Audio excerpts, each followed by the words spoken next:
هاي صبايا، لوكات اليوم عبارة عن مجموعة لوكات لميك اب لرأس السنة، لاحتفالات رأس السنة يعني. يلا نتابع الفيديو. أول لوك معنا هو لوك ناعم وسمبل. طبعا أساسه هو آي شادو لحمي من لون جفن مع شوية هايلايتر والروج لون خمري. تاني لوك معنا هو لمحبين اللون العنابي. طبعا وزعنا الكونسيلر على كامل الجفن، وبقلم كريمي وزعنا آي شادو زهري وصرنا ندمج الأطراف.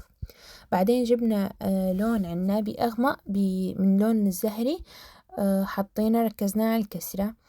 بعدين محل الجفن الثابت حطينا شوية جليتر ناعم لون زهري. رسمنا خط الرموش بقلم أسود ودمجناه بآي شادو عنابي، صرنا ندمج الأطراف. بعدين رسمنا الخط السفلي للعين بآي شادو زهري، وبعدين ضفنا آي شادو لون عنابي. هلا عم نرسم المدمع وبنرسم الآيلاينر مثل ما لكم شايفين. بعدين مشطنا الحواجب ورسمناهن شعرة شعرة بهالطريقة. بعدين حطينا مسكرة للرموش وحطينا هايلايتر، طبعا لا ننسى البلاشر. وهي هي النتيجة النهائية.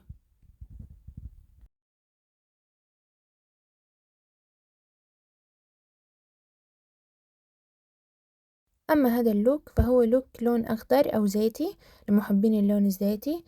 طبعا رسمنا الحواجب شعرة شعرة ونظفنا تحتهم، مدينا الكونسيلر على الجفن مثل ما لكم شايفين وثبتناه بباودر. بعدين حطينا آي شادو بني على مدمع العين وعلى الزاوية الخارجية للعين، وبعدين صرنا ندمج أطرافهم بهذا الشكل.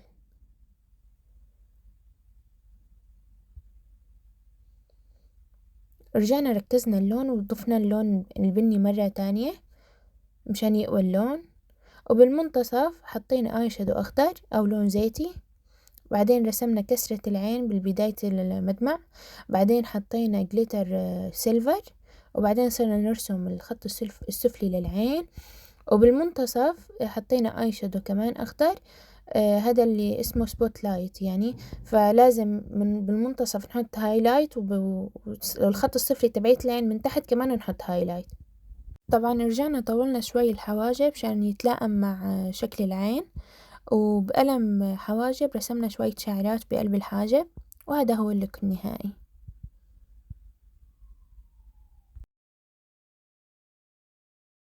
أما هذا التوتوريال لمحبين السموكي، سموكي بني طبعا مع روج خمري. مثل ما لكم شايفين رسمنا الحواجب وزعنا آي شادو بيج، بعدين حطينا آي شادو بني. بعدين حطينا جليتر من تدرجات البني ورسمنا آيلاينر. طبعا دمجنا أطرافه وركبنا الرموش.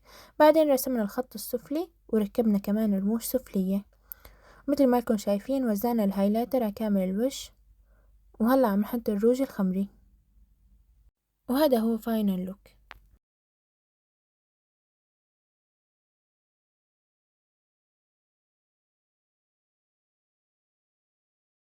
أما هذا اللوك فهو كتير سمبل وناعم، اعتماده طبعا على الآيلاينر وعلى الروج الأحمر. مثل ما لكم شايفين حطينا روج لون بيج، وبعدين رسمنا آيلاينر، حطينا رموش خفيفة كتير. بعدين وزعنا الفونديشن على كامل الوش، طبعا حطينا قبله مرطب، حطينا كوركتر، بعدين الكونتور، ثبتنا الكونتور والبلاشر. بعدين حطينا شوية هايلايتر على العين، وبعدين رسمنا الروج، وهذا هو اللوك النهائي. أما لمحبين اللوكات الجريئة فهذا اللوك مناسب لإلك. طبعا وزعنا آي شادو كريمي زهري، بعدين حطينا آي شادو أحمر، وعلى زاوية العين آي شادو أسود. طبعا كلهم كريميات دمجناهن مثل ما لكم شايفين، وحطينا لزقة تحت العين زاوية العين يعني مشان تعطي هي السحبة. ركبنا رموش رمش رمش، وبعدين هلا عم نوزع الكونتورة كامل الوجه.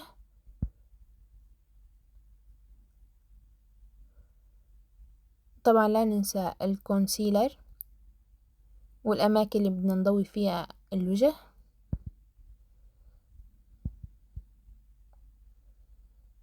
طبعا صرنا ندمج كل شي مع بعضه، حطينا شوية بلاشر كريمي ودمجناه. بعدين حطينا هايلايتر على عظمة الخد وعلى الأنف. بعدين رسمنا الحواجب، وهلا عم نعمل كونتور للتم. بعدين حطينا الروج.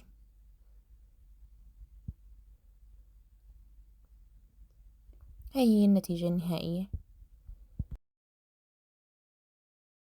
كمان هذا اللوك كتير سمبل وناعم، اعتماده هو على الايلاينر العريض والروج الأحمر.